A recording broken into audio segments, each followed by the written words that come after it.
नमस्कार, मैं हूं आपके साथ अनुष्का। आइए बढ़ते हैं आज की खास खबरों की ओर। मध्य प्रदेश छत्तीसगढ़ केंद्रीय श्री गुरु सिंह सभा द्वारा उज्जैन में गुरुमत शिक्षा कैंप का आयोजन। उज्जैन में मध्य प्रदेश छत्तीसगढ़ केंद्रीय श्री गुरु सिंह सभा द्वारा एक गुरुमत शिक्षा कैंप का आयोजन किया जा रहा है, जिसमें देश भर के 8 राज्यों से 274 बच्चे बच्चियां भाग ले रहे हैं। यह कैंप स्वर्गीय सुरेंद्र सिंह जी अरोरा की याद में आयोजित किया जा रहा है और इसका उद्देश्य सिख बच्चों को धार्मिक शिक्षा देना और सिख इतिहास एवं संस्कृति से जोड़ना है। कैंप में बच्चों को गुरुमुखी शिक्षा, सिख इतिहास और कीर्तन की शिक्षा दी जा रही है। कैंप के प्रिंसिपल डॉक्टर हरभजन सिंह पटियाला हैं, जिन्होंने अपने जीवन में 80 कैंपों में बतौर प्रिंसिपल सेवा दी है। कैंप में बच्चों के लिए लंगर और 24 घंटे डॉक्टरी सुविधा का प्रबंध किया गया है। मध्य प्रदेश छत्तीसगढ़ केंद्रीय श्री गुरु सिंह सभा की ओर से कई पदाधिकारी कैंप को सफल बनाने में जुटे हुए हैं। यह आयोजन सिख समुदाय के लिए एक महत्वपूर्ण अवसर है, जिसमें बच्चे सिख धर्म और संस्कृति के बारे में जान सकेंगे और अपनी जड़ों से जुड़ सकेंगे। उस संदर्भ में ये मीटिंग बुलाई गई थी और ये हमारे स्वर्गीय सरदार जो सुरेंद्र जी अरोरा जी हैं, उनकी अंतिम इच्छा थी कि ये कैंप जो है ये यहाँ पे लगे, गुरुमुख शिक्षा कैंप। तो उसी के उसमें हम लोगों ने यहाँ लगाया इसको। बड़ी खुशी की बात है कि 274 बच्चों से ऊपर इसमें पार्ट लिया है बच्चों ने, और यहाँ पे उनका गुरुमुख शिक्षा उनको सिखाई जाती है, शस्त्र कला सिखाई जाती है, उनको हमारा गुरुओं का इतिहास उनको सिखाया जाता है और भी काफ़ी एक्टिविटीज़ होती हैं सारी यहाँ पर। तो ये 7 दिन 8 दिन पूरा कैंप चलेगा। 1 तारीख से चालू हुआ है और 8 तारीख का समापन है। हमारे कोशिश कर रहे हैं हम लोग कि हमारे SGPC प्रेसिडेंट जो धामी साहब हैं वो समापन के दिन आ सकें। तो अभी क्लियर नहीं हुआ है, लेकिन अगर वो अगर आ सकेंगे तो बहुत अच्छी तरह वो मिलेगा। बाकी हम लोग सिख समाज के तरफ से कोशिश कर रहे हैं कि हमारा जो अगला फोकस है वो एजुकेशन और हेल्थ के ऊपर ही है पूरा। उसी एवज में हम लोग उसी दिशा में जा रहे हैं। ये कैंप उसी दिशा में है। आगे भी हम लोग इंदौर के अंदर बहुत सारे प्रोग्राम कर रहे हैं, जिससे हमारे सिख बच्चों को अच्छे मार्क्स हैं उनके लिए फंक्शन कर रहे हैं, उनको सम्मानित कर रहे हैं। एक आगे आने वाले महीने के अंदर हम लोग पहला ऐसा कैंप करेंगे जो कैरियर काउंसलिंग का कैंप होगा, जिसके अंदर इंडिया की नंबर 1 जो कैरियर काउंसलर है डॉक्टर अनुराधा दास, उनसे हम लोगों ने बात की है। वो अपने साथ में इंडिया के टॉप 14 लोगों को साथ में काउंसलर्स को लेके आएंगी, जो हमारे 10वीं और 12वीं के बच्चे हैं उनको पूरा दिशा निर्देश देंगे कि उनको अब इस टाइम आगे कहाँ जाना है, उनके लिए कौन सा अच्छा है, सब्जेक्ट अच्छा है, कौन सी फील्ड अच्छी है। तो हमारी पूरी कोशिश ये रहेगी कि आगे हमारे बच्चों को प्रोफेशनल तरीके से हम लोग आगे भेजें, और यही इसी की दिशा में ये कदम है। इसी दिशा में हम लोग। क्या नाम है? मैं हरपाल सिंह भाटिया, अध्यक्ष मध्य प्रदेश छत्तीसगढ़ केंद्रीय गुरु सिंह सभा और इंदौर गुरु सभा इंदौर। उज्जैन पिछले दिनों अखिल भारतीय पुजारी महासंघ की नगर कार्यकारिणी का गठन किया गया, जिसमें सभी वर्गों के पुजारियों को पदाधिकारी बनाया गया, क्योंकि जिन मंदिरों के देवता की प्रेस जैसी प्रकृति रही है वहां वैसा पुजारी नियुक्त है, जिसमें ST, SC, OBC और ब्राह्मण वर्ग के पुजारी बंधु शामिल हैं।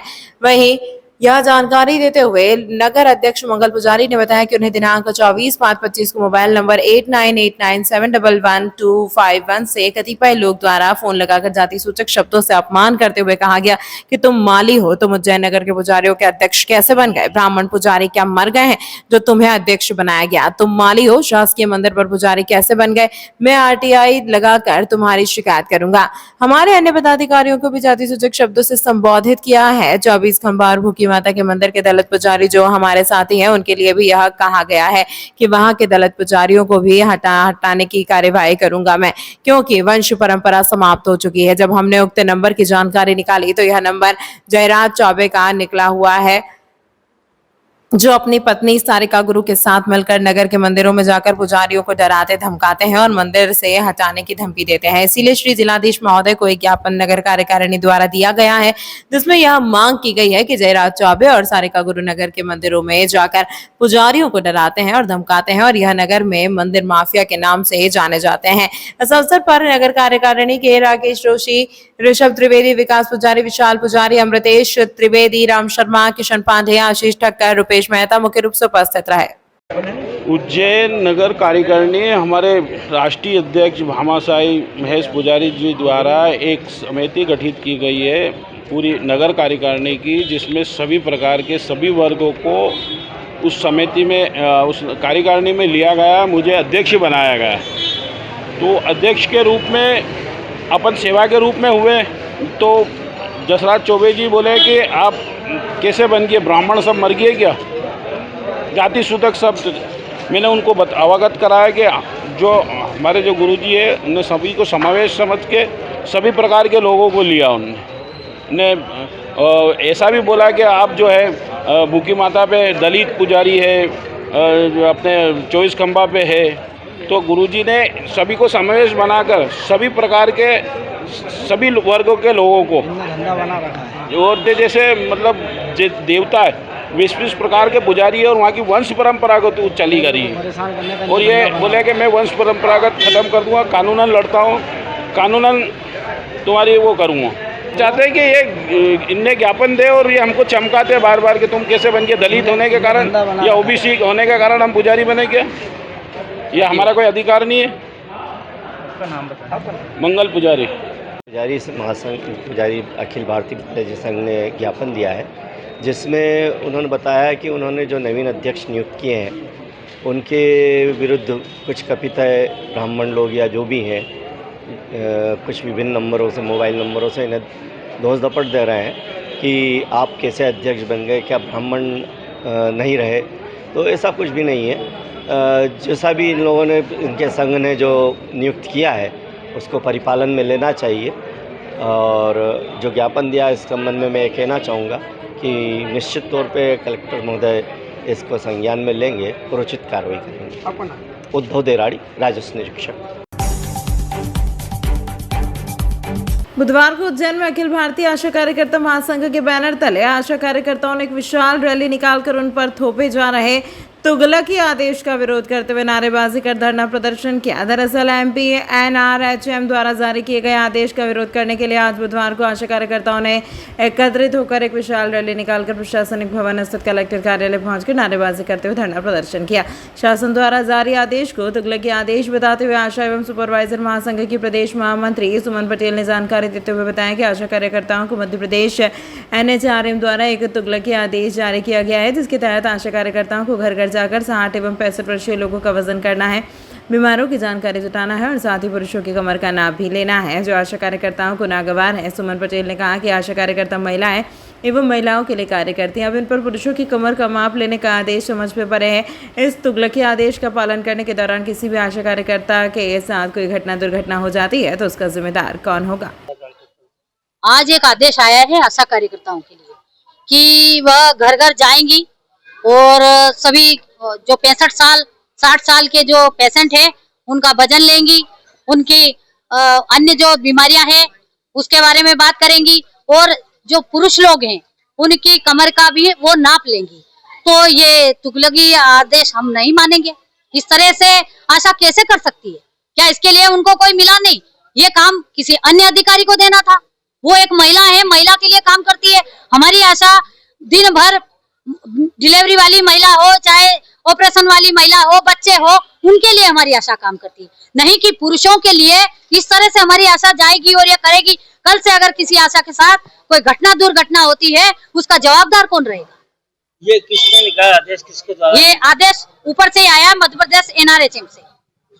तो इसका हम विरोध करते हैं और अगर इस पे कोई सुनवाई नहीं हुई तो आगे हम आंदोलन करेंगे। क्या घर घर जाके करना है? क्या ये घर घर जाके करना है। और आज ही इनको यह पता चला कि आशा अपनी मांग को मांगेगी, आज ये धरना प्रदर्शन करेगी। जब हमने अनुमति ली थी कलेक्टर सर से, सब जगह सब विभाग में हमने सब जगह ये दे दिया था, फिर इन्होंने आशा को आज क्यों रोका? उन्होंने आज ट्रेनिंग का बहाना दिया, आशा को बोला आप घर घर जाओ और पुरुष लोगों की कमर नापो। तो ये कोई तरीका नहीं है। आशा कैसे उसका वो काम करेगी? अगर नहीं मांगे मानने को क्या अगर हमारी ये मांगे नहीं मानेंगे तो हम चरणबद्ध आंदोलन करेंगे और हड़ताल करेंगे। आपका नाम? मेरा नाम श्रीमती सुमन पटेल, आशा एवं सुपरवाइजर कर्मचारी महासंघ प्रदेश की महामंत्री। मध्य प्रदेश एवं छत्तीसगढ़ केंद्रीय गुरु सिंह सभा द्वारा एक 8 दिवसीय भव्य इंटर स्टेट गुरुमत शिक्षण शिविर 2025 का शुभारंभ आज गुरुद्वारा गुरु नानक घाट पर शुभारंभ हुआ। यह शिविर 1 जून से 8 जून 2025 तक निरंतर चलेगा। कैंप में राजस्थान, महाराष्ट्र, गुजरात, छत्तीसगढ़ और मध्य प्रदेश के 13 से 21 वर्ष के युवाओं को सिख धर्म की मर्यादाओं से जोड़ने और उन्हें तारणहार बनाने के लिए प्रेरित किया जा रहा है। इस शिविर का संचालन SGPC धर्म प्रचार कमेटी तत्वाधान में किया जाएगा, जो सिख परंपराओं के प्रचार प्रसार हेतु समर्पित संस्था है। पे किस तरह से इस कैंप में आपको शिक्षा दी जा रही है? हम पंजाब से आए हैं, Baba Banda Singh Bahadur public senior secondary school Fatehpur Samana से।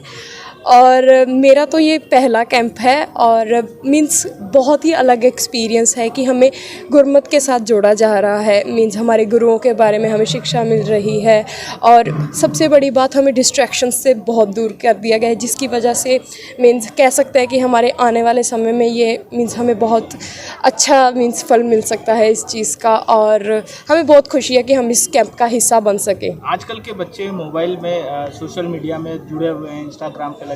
ऐसे में यहाँ आके आपको क्या अनुभव हुआ और मोबाइल से जुड़े रहना ज़्यादा अच्छा है या फिर यहाँ कैंप में?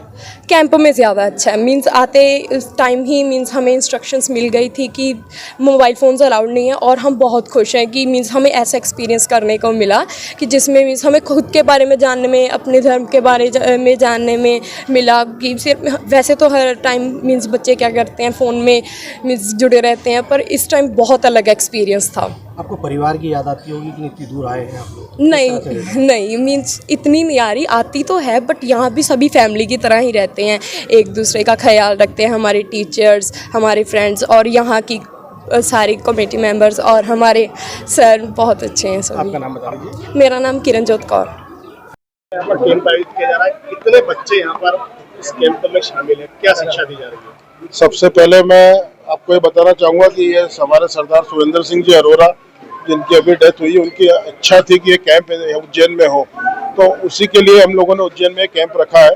इस कैंप के अंदर गुरुमुख शिक्षा मतलब हमारे गुरुमुखी सिखाई जाती है और इसके अलावा गुरु का इतिहास सिखाया जाता है, शस्त्र कला के बारे में नॉलेज दिया जाता है। तो ऐसे अभी करके 274 बच्चों ने इसमें पार्ट लिया है।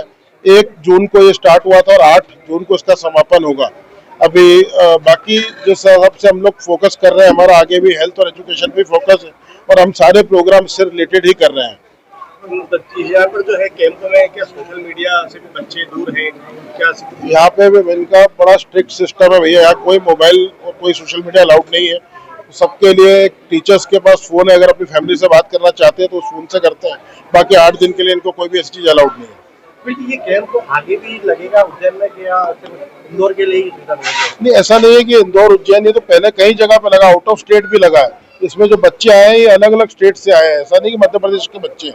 तो आगे भी हम लोग अलग अलग जगह पे लगाते हैं ताकि अलग अलग बच्चे सारे फायदा उठा सके इसका।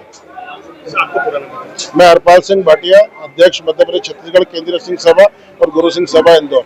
Thank you.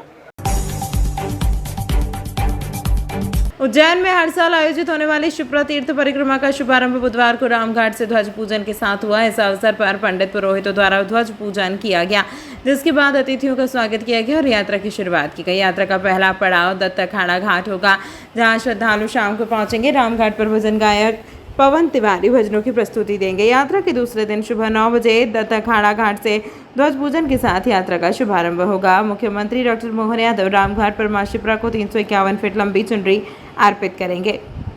मुख्यमंत्री डॉक्टर मोहन यादव ने 18 वर्ष पूर्व शिप्रा तीर्थ परिक्रमा का शुभारंभ किया, जब यात्रा में कुछ ही श्रद्धालु शामिल होते थे। अब यह यात्रा बड़े स्तर पर आयोजित की जा रही है। बुधवार को रामघाट पर शिप्रा तीर्थ परिक्रमा के कार्यकारी अध्यक्ष महंत रामेश्वर दास महाराज, श्री राम तिवारी, राज्यसभा सदस्य उमेश नाथ जी महाराज, सांसद अनिल फिरोजिया, नगर निगम सभापति कलावती यादव, महापौर मुकेश टटवाल सहित अनेक गणमान्य व्यक्तियों ने शिप्रा माता का पूजन कर यात्रा की शुरुआत की। इस यात्रा में पुरातत्ववेत्ता, पुराविद, साहित्यकार और कई विशेषज्ञ भी शामिल रहेंगे। यात्रा का मार्ग रामघाट से शुरू होकर नरसिंहघाट, करकराज मंदिर, जगदीश मंदिर, जंतर मंतर, वैद्यशाला, त्रिवेणी शनि मंदिर होते हुए गुरुकुल स्कूल पहुंचेगी, जहां विश्राम और भोजन की व्यवस्था होगी।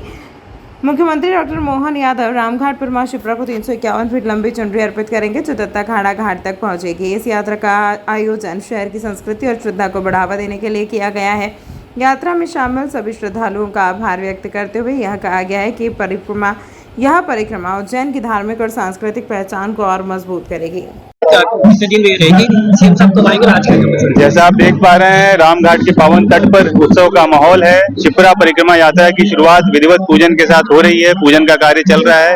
हजारों की संख्या में श्रद्धालु यहाँ पर उपस्थित हैं और यात्रा की शुरुआत करने को तत्पर हैं।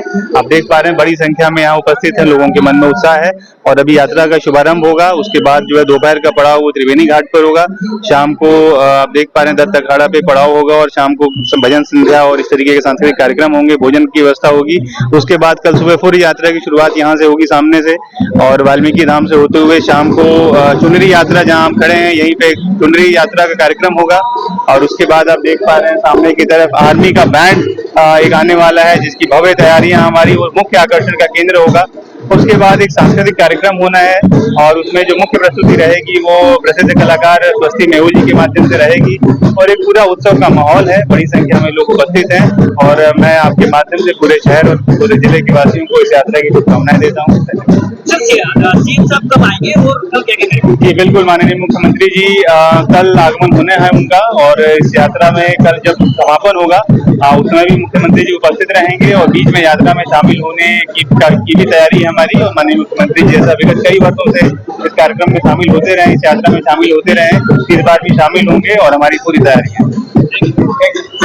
इस अंक में फिलहाल इतना ही। अगले अंक में आपसे फिर होगी मुलाकात। तब तक के लिए नमस्कार।